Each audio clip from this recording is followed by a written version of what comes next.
ਸਭ ਨੂੰ ਜੈਮਸੀ ਦੀ ਅਸੀਂ ਆਪਣਾ ਸਵਾਗਤ ਕਰਦੇ ਹਾਂ। ਤੁਸੀਂ ਪਰਮੇਸ਼ਰ ਦਾ ਸ਼ੁਕਰ ਕਰਦੇ ਹਾਂ ਤੁਸੀਂ ਅੱਜ ਬਾਈਬਲ ਸਟੱਡੀ ਵਿੱਚ ਸ਼ਾਮਲ ਹੋਏ।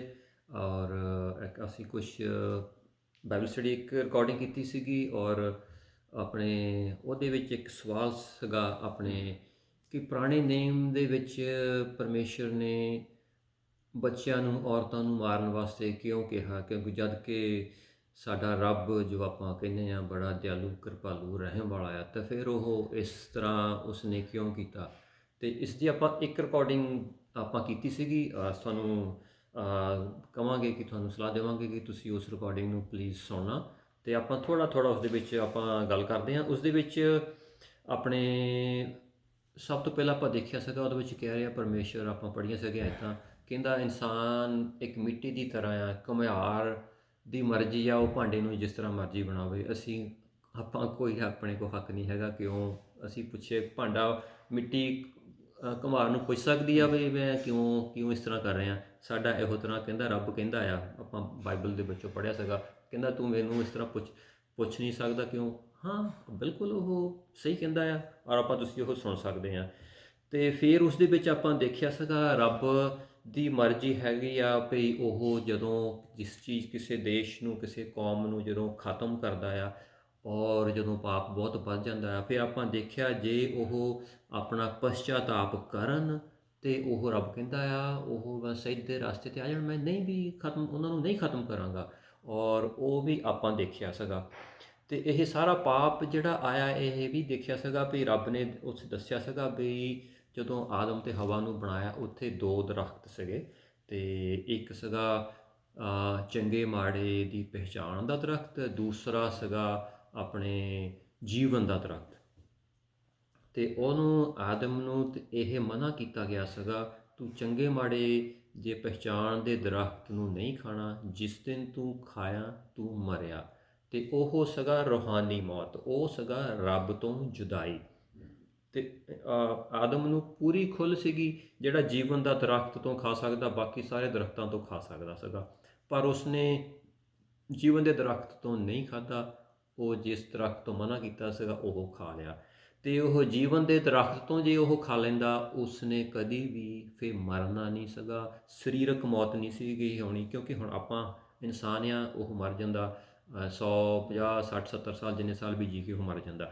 ਅਗਰ ਆਦਮ ਵੀ ਉਸ ਦਰੱਖਤ ਤੋਂ ਖਾ ਲੈਂਦਾ, ਉਸਨੇ ਨਹੀਂ ਸੀ ਮਰਨਾ, ਅਤੇ ਆਉਣ ਵਾਲੀਆਂ ਸਾਰੀਆਂ ਨਸਲਾਂ ਉਸਦੇ ਜੋ ਆਉਣੀਆਂ ਸੀਗੀਆਂ, ਇਨਸਾਨ ਨੇ ਨਹੀਂ ਸੀਗੇ ਮਰਨਾ, ਸਰੀਰਕ ਮੌਤ ਨਹੀਂ ਸੀ ਹੋਣੀ, ਔਰ ਉਸਦੀ ਰੂਹਾਨੀ ਮੌਤ ਵੀ ਨਹੀਂ ਸੀਗੀ ਹੋਣੀ, ਜਿਹੜਾ ਰੱਬ ਨੇ ਕਿਹਾ ਸੀ ਜਿਸ ਦਿਨ ਤੂੰ ਮਰਿਆ, ਜਿਸ ਦਿਨ ਤੂੰ ਖਾਧਾ ਤੂੰ ਮਰਿਆ। ਕਿਉਂਕਿ ਪਾਪ ਦੀ ਸਜ਼ਾ ਹੈ ਮੌਤ, ਉਹ ਰੂਹਾਨੀ ਮੌਤ, ਰੱਬ ਤੋਂ ਜੁਦਾਈ, ਉਹ ਜਿਹੜੀ ਉਹਦੀ ਰੂਹਾਨੀ ਮੌਤ ਉਹ ਨਹੀਂ ਮਤਲਬ ਹੋਣੀ ਸੀਗੀ, ਪਰ ਉਹ ਹੋ ਗਈ। ਅਤੇ ਫਿਰ ਆਪਾਂ ਦੇਖਿਆ ਸੀਗਾ ਵੀ ਆਪਣੇ ਜਿਹੜਾ ਹੈਗਾ ਆ ਰੱਬ ਦਾ ਇੱਕ, ਫਿਰ ਉਦੋਂ ਜਦੋਂ ਆਦਮ ਨੇ ਆਪਣੇ ਪਾਪ ਕੀਤਾ, ਉੱਥੇ ਰੱਬ ਨੇ ਇੱਕ ਵਾਅਦਾ ਕੀਤਾ ਸੀਗਾ ਵੀ ਸ਼ੈਤਾਨ ਨੂੰ ਵੀ ਇੱਕ ਆਏਗਾ ਜਿਹੜਾ ਤੇਰਾ ਸਿਰ ਨੂੰ ਕੁਚਲੇਗਾ, ਔਰ ਉੱਥੇ ਰੱਬ ਨੇ ਇਹ ਵਾਅਦਾ ਕੀਤਾ ਸੀਗਾ।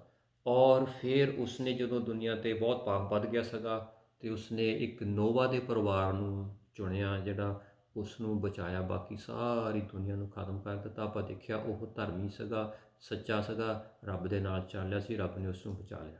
ਜਿਹੜਾ ਸੱਚਾ ਧਰਮੀ ਹੈ, ਰੱਬ ਦੇ ਨਾਲ ਚੱਲਦਾ ਆ, ਉਸ ਨੂੰ ਰੱਬ ਨੇ ਉਸ ਨੂੰ ਬਚਾਇਆ, ਅੱਜ ਵੀ ਬਚਾਉਂਦਾ ਹੈ। ਔਰ ਫਿਰ ਆਪਾਂ ਦੇਖਿਆ ਰੱਬ ਨੇ ਏਬਰਾਹਿਮ ਨੂੰ ਚੁਣਿਆ, ਔਰ ਉੱਥੋਂ ਆਪਾਂ ਇੱਥੇ ਇੱਕ ਰਿਕਾਰਡਿੰਗ ਹੋਈ ਸੀਗੀ ਇੱਥੇ ਤੱਕ, ਅਤੇ ਆਪਾਂ ਉਸ ਨੂੰ ਫਿਰ ਇੱਕ ਵਾਰੀ ਪੜ੍ਹ ਲੈਂਦੇ ਹੈਗੇ ਹਾਂ। ਏਬਰਾਹਿਮ ਨੂੰ ਚੁਣਿਆ, ਉਹ ਹੈਗਾ ਉਤਪਤ 12 ਦੀ ਹੈਗੀ ਵਿੱਚ, 12 ਦੀ ਪਹਿਲੀਆਂ 3 ਆਇਤਾਂ ਦੇ ਵਿੱਚ ਲਿਖਿਆ ਹੈ। ਉਹਦੇ ਵਿੱਚ ਦੱਸਦਾ ਹੈ, ਆਪਣੇ ਪੜ੍ਹਦੇ ਹਾਂ, ਉਹਦੇ ਵਿੱਚ ਲਿਖਿਆ ਹੈ ਉਤਪਤ ਜੈਨੇਸਿਸ 12 ਦੀ ਪੈਦਾਇਸ਼, 12 ਦੀਆਂ ਪਹਿਲੀਆਂ 3 ਆਇਤਾਂ, ਉਹਦੇ ਵਿੱਚ ਲਿਖਿਆ ਹੈ, ਪ੍ਰਭੂ ਨੇ ਏਬਰਾਹਿਮ ਨੂੰ ਕਿਹਾ, ਤੂੰ ਆਪਣਾ ਦੇਸ਼, ਸੰਬੰਧੀਆਂ ਅਤੇ ਪਿਤਾ ਦੇ ਘਰ ਨੂੰ ਛੱਡ ਕੇ ਉਸ ਧਰਤੀ 'ਤੇ ਜਾ ਜਿਸ ਬਾਰੇ ਮੈਂ ਤੈਨੂੰ ਦੱਸਾਂਗਾ।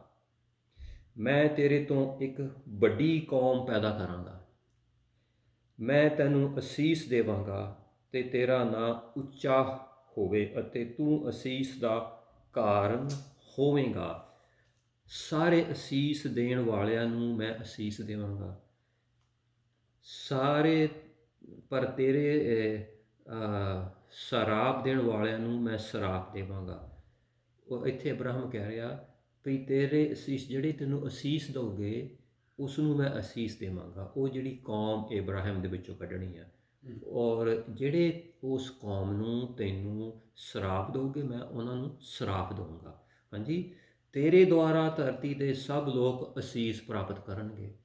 ਇਬਰਾਹਿਮ ਦੁਆਰਾ, ਇਬਰਾਹਿਮ ਦੀ ਨਸਲ, ਜੋ ਇਬਰਾਹਿਮ, ਜੋ ਪਰਮੇਸ਼ਰ ਨੇ ਕਿਹਾ ਜੋ ਇੱਕ ਉਹ ਕੌਮ ਕੱਢੇਗਾ, ਉਸ ਕੌਮ ਦੁਆਰਾ ਸਾਰੇ ਧਰਤੀ ਦੇ ਲੋਕ ਅਸੀਸ ਪ੍ਰਾਪਤ ਕਰੋਗੇ। ਇਹ ਰੱਬ ਦਾ ਵਾਅਦਾ, ਇਹ ਉਹੀ ਵਾਅਦਾ ਆ ਚੱਲਿਆ ਆ ਰਿਹਾ ਜਿਹੜਾ ਆਦਮ ਦੇ ਨਾਲ ਕੀਤਾ ਸੀਗਾ ਵੀ ਸ਼ੈਤਾਨ ਤੇਰਾ ਸਿਰ ਕੁਚਲਣ ਵਾਲਾ ਰੱਬ ਇੱਕ ਭੇਜੇਗਾ। ਅਤੇ ਇੱਥੇ ਤੱਕ ਆਪਾਂ ਇਹ ਕੀਤਾ ਸੀਗਾ। ਫਿਰ ਅੱਗੇ ਆਪਾਂ ਦੇਖਿਆ ਸੀਗਾ ਰੱਬ ਨੇ ਜੋ ਚੁਣਿਆ ਹੈਗਾ। ਅੱਗੇ ਹੁਣ ਆਪਾਂ ਅੱਗੇ ਚੱਲਦੇ ਇੱਥੋਂ।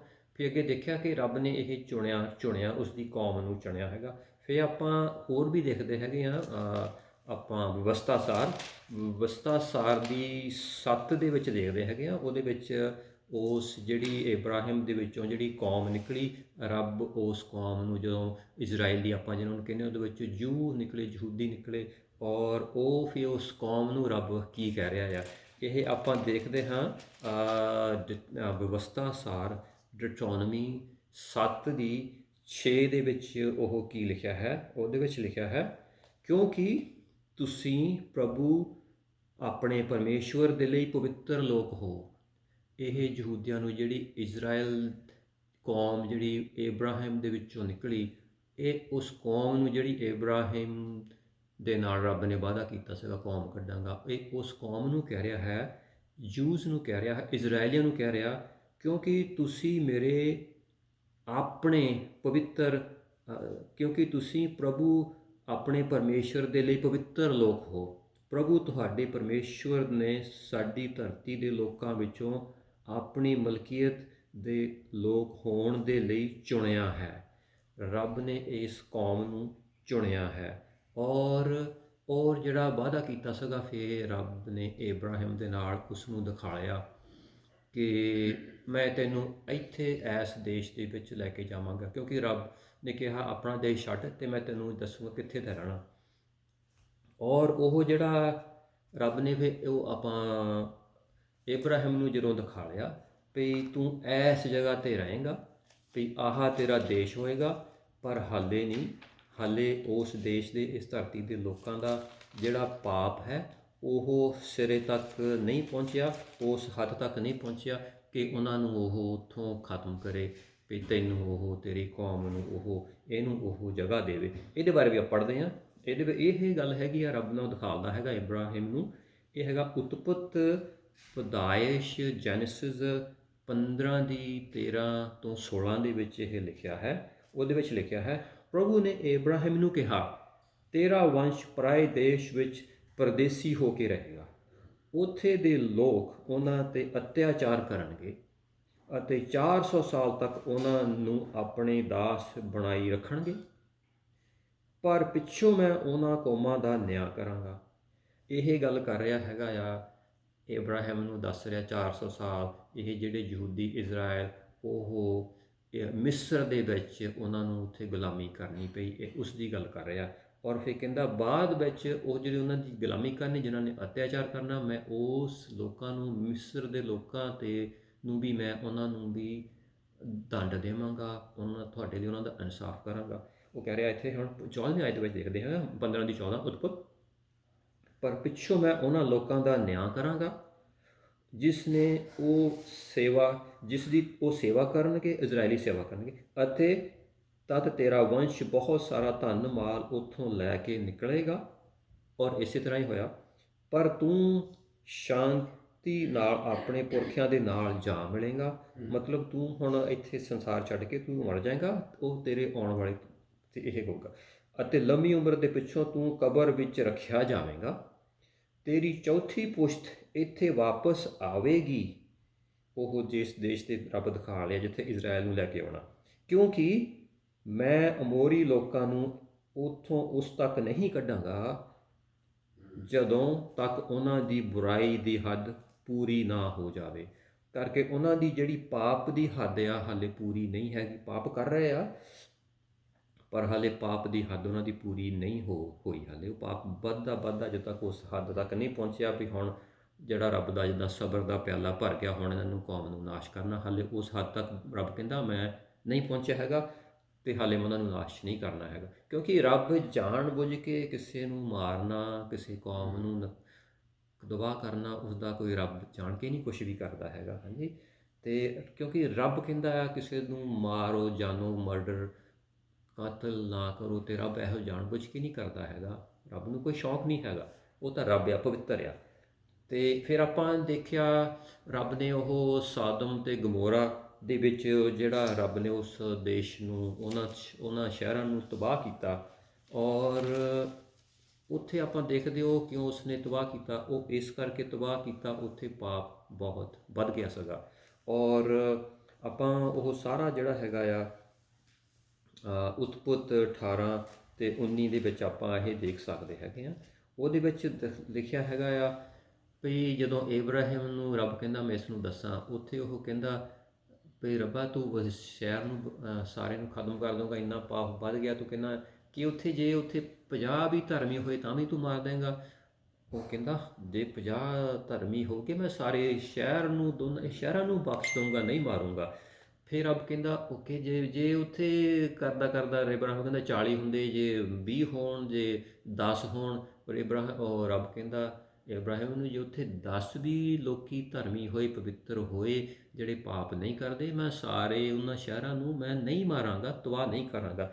ਫਿਰ ਆਪਾਂ ਨੂੰ ਪਤਾ ਆ, ਆਪਾਂ ਉਤਪਤ ਦੀ ਕਿਤਾਬ ਦੇ ਵਿੱਚ ਉਹ ਆਪਣੇ 18 ਅਤੇ 19 ਚੈਪਟਰ ਵਿੱਚ ਦੇਖ ਸਕਦੇ ਹਾਂ ਵੀ ਉੱਥੇ ਰੱਬ ਨੇ ਸਭ ਨੂੰ ਖਤਮ ਕਰ ਦਿੱਤਾ। ਸਿਰਫ ਅਤੇ ਆਪਣੇ ਇਬਰਾਹਿਮ ਦਾ ਭਤੀਜਾ ਸੀਗਾ, ਉਹੀ ਸਿਰਫ ਉਹੀ ਸੀਗੇ ਉਹ ਜਿਹੜੇ ਬਚ ਸਕੇ। ਇਹ ਆਪਾਂ ਇਹਦੇ ਵਿੱਚ ਪੜ੍ਹ ਸਕਦੇ ਹੈਗੇ ਹਾਂ। ਅਤੇ ਇਹਦੇ ਵਿੱਚ ਖਾਸ ਤੌਰ 'ਤੇ ਇੱਦਾਂ ਲਿਖਿਆ ਕਿਉਂਕਿ ਰੱਬ ਜਾਣ ਬੁੱਝ ਕੇ ਨਹੀਂ ਕਰਦਾ ਹੈਗਾ। ਫਿਰ ਰੱਬ ਦਾ ਇਹ ਜਿਹੜਾ ਵਾਅਦਾ ਸੀਗਾ, ਜਿਹੜੀ ਬਲੈਸਿੰਗ ਹੋਏਗੀ, ਬਰਕਤ ਹੋਏਗੀ, ਉਹ ਜਿਹੜਾ ਰੱਬ ਨੂੰ ਕਿਹਾ ਸੀਗਾ, ਉਹ ਰੱਬ ਦਾ ਹੁਣ ਫੋਕਸ ਹੈਗਾ ਆ ਉਹ ਜਿਹੜਾ ਦੁਨੀਆ 'ਤੇ ਪਾਪ ਵੱਧ ਗਿਆ ਉਸ ਨੂੰ ਖਤਮ ਕਰਨਾ।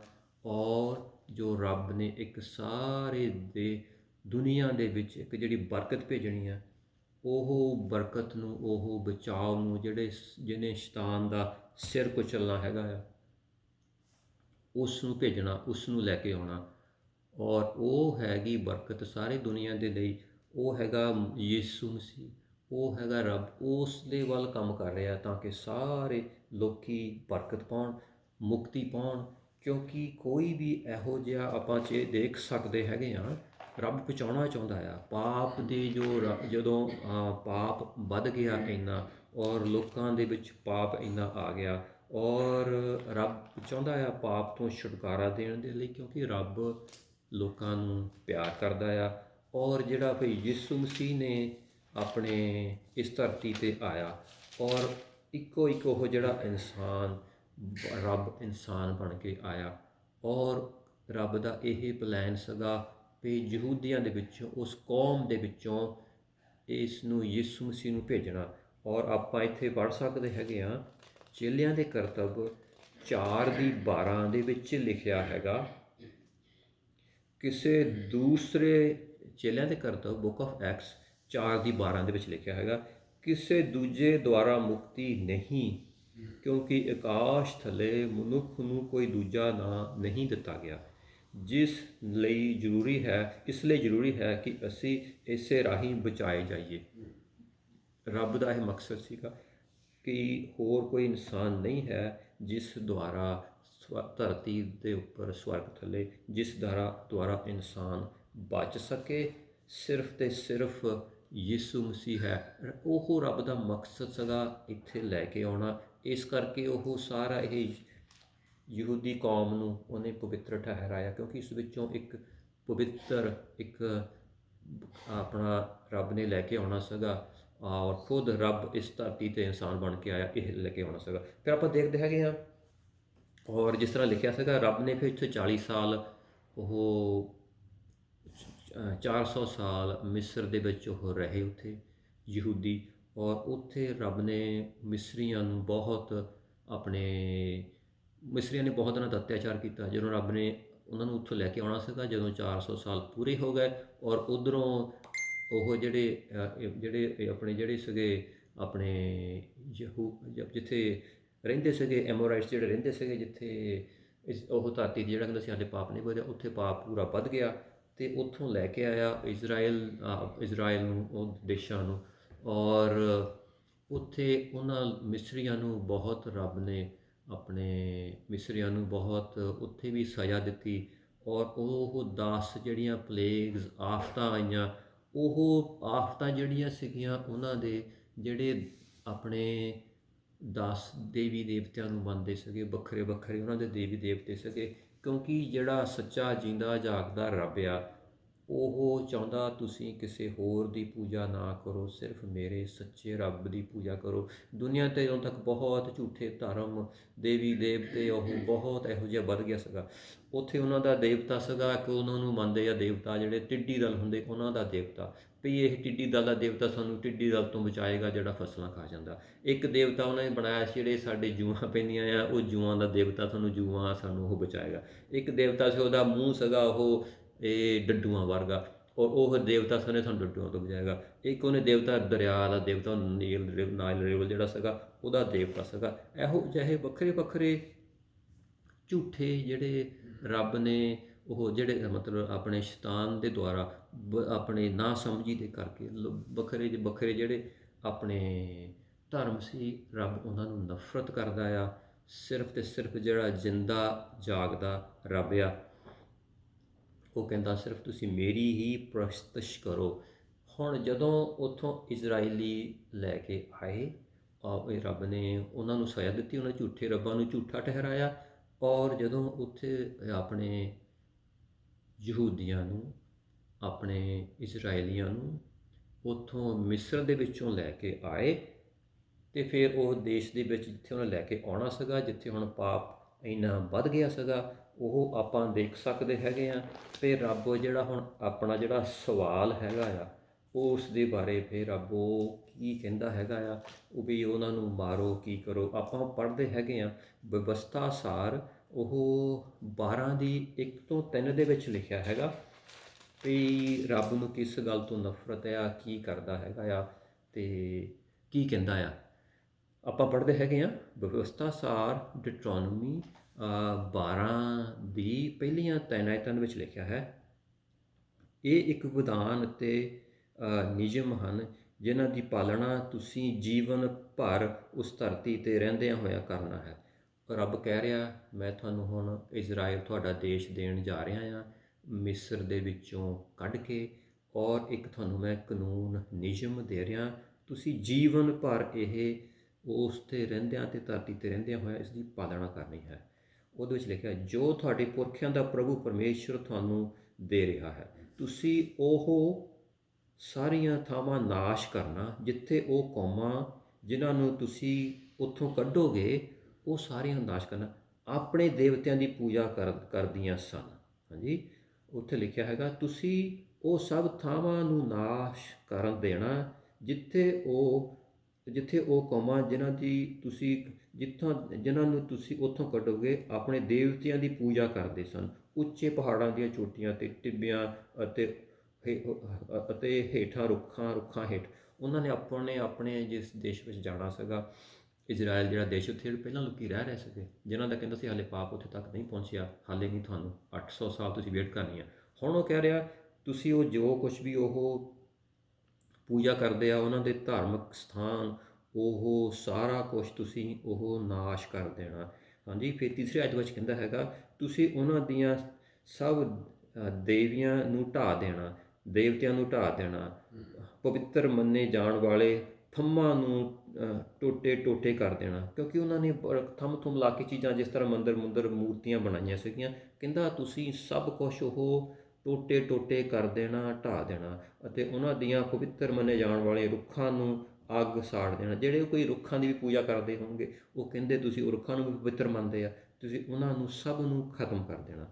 ਉੱਥੇ ਇੱਥੋਂ ਤੱਕ ਕਿ ਉਹਨਾਂ ਦੇ ਸਭ ਦੇਵਤਿਆਂ ਦੀਆਂ ਉਕਰੀਆਂ ਹੋਈਆਂ ਮੂਰਤੀਆਂ ਨੂੰ ਪੀਹ ਕੇ ਘੜੇ ਵਿੱਚ ਮਿਲਾ ਦੇਣਾ, ਖਿਆਲ ਰੱਖਣਾ ਕਿ ਉਹਨਾਂ ਦਾ ਨਾਂ ਥੈਂ ਵੀ ਪਿੱਛੇ ਨਾ ਰਹੇ। ਕਹਿੰਦਾ ਉਹਨਾਂ ਦਾ ਪਿੱਛੇ ਨਾਮੋ ਨਿਸ਼ਾਨ ਵੀ ਨਾ ਰਹੇ, ਕਿਉਂਕਿ ਰੱਬ ਨੂੰ ਉਸ ਝੂਠੇ ਮੂਰਤੀ ਪੂਜਾ ਇਹੋ ਜਿਹੀਆਂ ਚੀਜ਼ਾਂ ਤੋਂ ਨਫ਼ਰਤ ਹੈ। ਔਰ ਉਹ ਕਹਿੰਦਾ ਤੁਸੀਂ ਉਹਨਾਂ ਦਾ ਬਿਲਕੁਲ ਨਾਮੋ ਨਿਸ਼ਾਨ ਮਿਟਾ ਦੇਣਾ ਉਹਨਾਂ ਦਾ ਧਰਤੀ ਤੋਂ, ਜਿੱਥੇ ਤੁਹਾਨੂੰ ਮੈਂ ਲੈ ਕੇ ਜਾ ਰਿਹਾ। ਔਰ ਫਿਰ ਇਸੇ ਦੀ ਹੀ ਵਿਵਸਥਾ ਸਾਰ ਦੀ 12 ਦੀ 19 ਤੋਂ 32 ਦੇ ਵਿੱਚ ਲਿਖਿਆ, 29 ਤੋਂ 32 ਦੇ ਵਿੱਚ ਲਿਖਿਆ ਹੈਗਾ। ਵਿਵਸਥਾ ਸਾਰ ਡਿਟਰੋਨਮੀ 12 ਦੀ 29 ਤੋਂ 32 ਦੇ ਵਿੱਚ ਲਿਖਿਆ। ਫਿਰ ਅੱਗੇ ਫਿਰ ਕਹਿੰਦਾ, ਫਿਰ ਜਦੋਂ ਪ੍ਰਭੂ ਪਰਮੇਸ਼ਰ ਤੁਹਾਡੇ ਸਾਹਮਣੇ ਦੂਜੀਆਂ ਕੌਮਾਂ ਨੂੰ ਕੱਢ ਦੇਵੇਗਾ ਅਤੇ ਤੁਸੀਂ ਉਹਨਾਂ ਦਾ ਨਾਸ਼ ਕਰ ਦੇਵੋਗੇ, ਤਾਂ ਤੁਸੀਂ ਉਹਨਾਂ ਦੀ ਧਰਤੀ 'ਤੇ ਵਸ ਜਾਣਾ। ਤੁਸੀਂ ਇਸ ਗੱਲ ਦਾ ਧਿਆਨ ਰੱਖਣਾ ਕਿ ਤੁਸੀਂ ਕਿਤੇ ਉਹਨਾਂ ਕੌਮਾਂ ਦੇ ਪਿੱਛੇ ਲੱਗ ਕੇ ਭਟਕ ਨਾ ਜਾਣਾ। ਇਸੇ ਤਰ੍ਹਾਂ ਜਦੋਂ ਉਹ ਤੁਹਾਡੇ ਸਾਹਮਣਿਓਂ ਨਾਸ਼ ਕਰ ਦਿੱਤੇ ਜਾਣਗੇ, ਤੁਸੀਂ ਉਹਨਾਂ ਦੀਆਂ ਧਾਰਮਿਕ ਵਿਧੀਆਂ ਬਾਰੇ ਜਾਣਨ ਦੀ ਕੋਸ਼ਿਸ਼ ਨਾ ਕਰਨਾ। ਹਾਂਜੀ, ਕਿ ਉਹ ਆਪਣੇ ਦੇਵਤਿਆਂ ਦੀ ਪੂਜਾ ਕਿਸ ਤਰ੍ਹਾਂ ਕਰਦੇ ਸਨ, ਇਹੋ ਜਿਹਾ ਤੁਸੀਂ ਉਹਨਾਂ ਦੀ ਜਾਣਨ ਦੀ ਵੀ ਕੋਸ਼ਿਸ਼ ਨਾ ਕਰਨਾ। ਹੋ ਸਕਦਾ ਹੈ ਕਿ ਇਸ ਤਰ੍ਹਾਂ ਕਰਨ ਦੁਆਰਾ ਤੁਸੀਂ ਵੀ ਉਹਨਾਂ ਦੀ ਤਰ੍ਹਾਂ ਪੂਜਾ ਕਰਨੀ ਸ਼ੁਰੂ ਕਰ ਦੇਵੋ। ਕਹਿੰਦਾ ਫਿਰ ਤੁਸੀਂ ਹੋ ਸਕਦਾ ਉੱਦਾਂ ਵਾਂਗੂ ਤੁਸੀਂ ਵੀ ਪੂਜਾ ਕਰਨੀ ਉੱਦਾਂ ਵੀ ਸ਼ੁਰੂ ਕਰ ਦੇਵੋ। ਹਾਂਜੀ, ਇੱਥੇ ਸਾਫ਼ ਸਾਫ਼ ਰੱਬ ਚੇਤਾਵਨੀ ਦੇ ਰਿਹਾ। ਹਾਂਜੀ, ਅਤੇ ਅੱਗੇ ਲਿਖਿਆ ਹੈ, ਸੋ ਤੁਸੀਂ ਪ੍ਰਭੂ ਆਪਣੇ ਪਰਮੇਸ਼ਰ ਦੀ ਆਰਾਧਨਾ ਉਹਨਾਂ ਵਾਂਗੂ ਨਾ ਕਰਨਾ। ਉਹਨਾਂ ਨੇ ਉਹ ਸਭ ਘਿਰਣਾਯੋਗ ਗੱਲਾਂ ਆਪਣੇ ਦੇਵਤਿਆਂ ਲਈ ਕੀਤੀਆਂ ਹਨ, ਜਿਨ੍ਹਾਂ ਨੂੰ ਪ੍ਰਭੂ ਘਿਰਣਾ ਕਰਦਾ ਹੈ। ਹਾਂਜੀ, ਇੱਥੋਂ ਤੱਕ ਕਿ ਉਹਨਾਂ ਨੇ ਆਪਣੇ ਪੁੱਤਰਾਂ ਧੀਆਂ ਨੂੰ ਦੇਵਤਿਆਂ ਦੇ ਲਈ ਅੱਗ ਵਿੱਚ ਸਾੜ ਦਿੱਤਾ ਹੈ। ਇਹੋ ਜਿਹੇ ਕੰਮ ਉੱਥੇ ਹੋ ਰਹੇ ਸੀਗੇ, ਇਹੋ ਜਿਹੀ ਪੂਜਾ ਹੋ ਰਹੀ ਸੀਗੀ ਉੱਥੇ, ਜਿਸ ਨੂੰ ਰੱਬ ਨੂੰ ਜਿਸ ਤੋਂ ਸਖਤ ਨਫ਼ਰਤ ਆ। ਇਹ ਸੱਚਾ ਜੀਂਦਾ ਜਾਗਦਾ ਰੱਬ ਇਹੋ ਜਿਹੇ ਕੰਮ ਨਹੀਂ ਕਰਵਾ ਸਕਦਾ।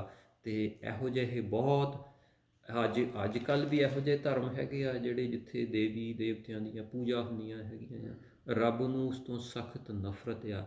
ਉਹ ਜੀਂਦਾ ਜਾਗਦਾ ਰੱਬ ਹੈ। ਹਾਂਜੀ, ਅਤੇ ਉਹ ਇਹੋ ਜਿਹੇ ਕੰਮਾਂ ਦੇ ਵਿੱਚ ਉਹ ਕਹਿੰਦਾ ਸਾਫ਼ ਸਾਫ਼ ਤੁਸੀਂ ਇਹੋ ਜਿਹਾ ਕੰਮ ਨਹੀਂ ਕਰਨਾ। ਅਤੇ ਫਿਰ ਅੱਗੇ ਆਪਾਂ ਹੋਰ ਵੀ ਦੇਖ ਸਕਦੇ ਹੈਗੇ ਹਾਂ। ਆਪਾਂ ਲੇਵੀਆਂ ਦੇ ਵਿੱਚ ਦੇਖਦੇ ਹੈਗੇ ਹਾਂ। ਉਹ ਲਿਵਿਟਕਸ ਦੇ ਵਿੱਚ, ਲੇਵੀਆਂ ਦੇ ਵਿੱਚ 18 ਦੀ 3 ਤੋਂ 4 ਦੇ ਵਿੱਚ ਉੱਥੇ ਦੇਖੇ ਰੱਬ ਕੀ ਕਹਿੰਦਾ ਹੈਗਾ, ਤੁਸੀਂ ਨਾ ਤਾਂ ਮਿਸਰੀਆਂ ਦੀ ਤਰ੍ਹਾਂ ਕਰਨਾ ਜਿਨ੍ਹਾਂ ਦੇ ਕੋਲੋਂ ਤੁਸੀਂ ਰਹਿੰਦੇ ਸੋ, ਅਤੇ ਨਾ ਹੀ ਤੁਸੀਂ ਕਨਾਨੀਆਂ ਦੀ ਤਰ੍ਹਾਂ ਕਰਨਾ ਜਿਸ ਧਰਤੀ 'ਤੇ ਮੈਂ ਤੁਹਾਨੂੰ ਲੈ ਕੇ ਜਾ ਰਿਹਾ ਹਾਂ। ਤੁਸੀਂ ਨਾ ਮਿਸਰੀਆਂ ਦੀ ਤਰ੍ਹਾਂ ਕਰਨਾ ਜਿੱਥੋਂ ਤੁਹਾਨੂੰ ਮੈਂ ਲੈ ਕੇ ਆਇਆ, ਨਾ ਜਿਸ ਦੇਸ਼ ਵਿੱਚ ਲੈ ਕੇ ਜਾ ਰਿਹਾ ਹਾਂ, ਨਾ ਤੁਸੀਂ ਉਹਨਾਂ ਵਾਂਗੂ ਪੂਜਾ ਕਰਨੀ।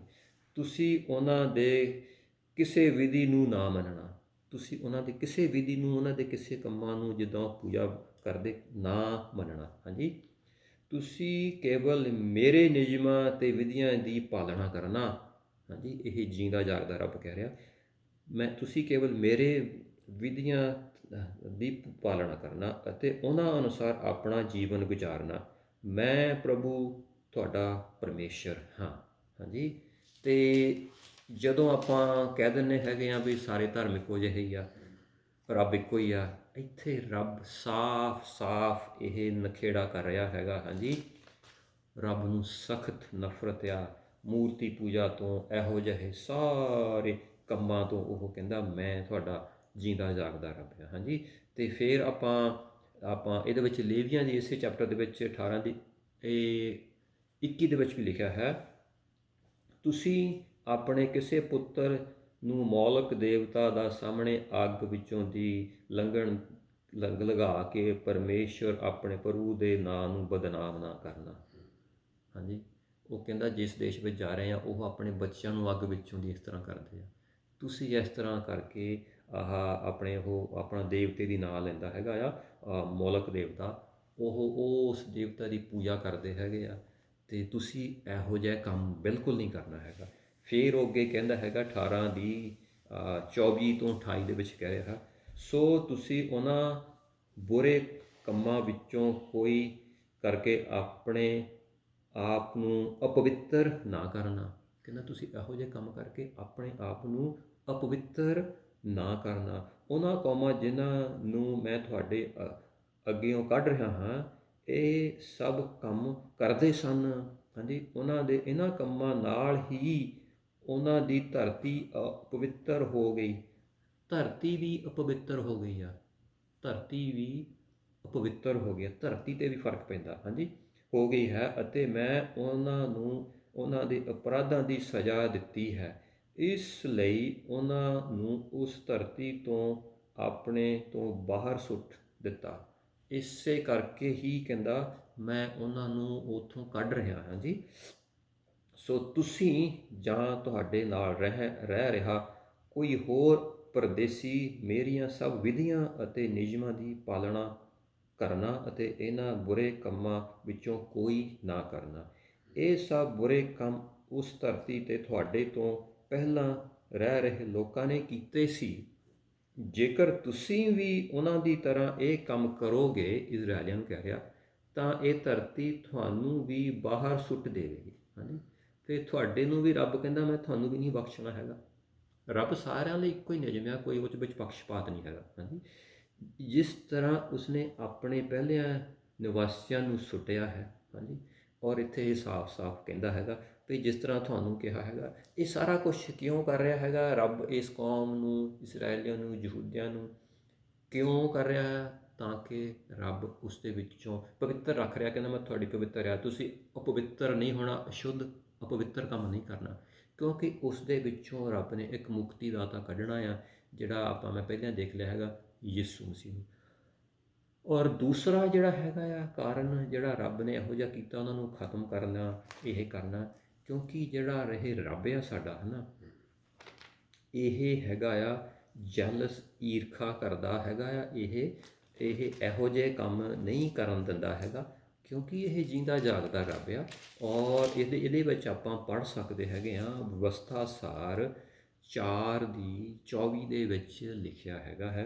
ਉਹਦੇ ਵਿੱਚ ਲਿਖਿਆ ਹੈ ਕਿ ਕਿਉਂਕਿ ਪ੍ਰਭੂ ਪਰਮੇਸ਼ਰ ਤੁਹਾਡਾ ਪਰਮੇਸ਼ਰ ਅਣਖ ਰੱਖਣ ਵਾਲਾ ਹੈ, ਉਹ ਭਸਮ ਕਰਨ ਵਾਲੀ ਅੱਗ ਦੀ ਤਰ੍ਹਾਂ ਹੈ। ਰੱਬ, ਹਾਂਜੀ, ਬੜਾ ਪਿਆਰਾ ਹੈ, ਬਖਸ਼ਣਹਾਰ ਆ, ਪਰ ਨਾਲ ਇਹ ਵੀ ਕਹਿੰਦਾ ਆ ਮੈਂ ਜੈਲਸ, ਈਰਖਾ ਰੱਖਣ ਵਾਲਾ ਰੱਬ ਆ, ਔਰ ਭਸਮ ਕਰਨ ਵਾਲੀ ਅੱਗ ਆ। ਆਪਾਂ ਸਿਰਫ ਇੱਕ ਪਾਸਾ ਹੀ ਨਹੀਂ ਦੇਖਣਾ। ਇਹਦਾ ਮਤਲਬ ਇਹ ਨਹੀਂ ਜੋ ਮਰਜ਼ੀ ਹੋਈ ਜਾਵੇ, ਜੋ ਮਰਜ਼ੀ ਕਰੀ ਜਾਓ, ਰੱਬ ਨੇ ਮਾਫ਼ ਕਰੀ ਜਾਣਾ। ਉਹ ਜਦੋਂ ਉਸ ਦੇ ਸਬਰ ਦਾ ਪਿਆਲਾ ਭਰ ਜਾਂਦਾ ਆ, ਤਾਂ ਫਿਰ ਉਹ ਭਸਮ ਕਰਨ ਵਾਲੀ ਅੱਗ ਵੀ ਹੈਗੀ ਆ।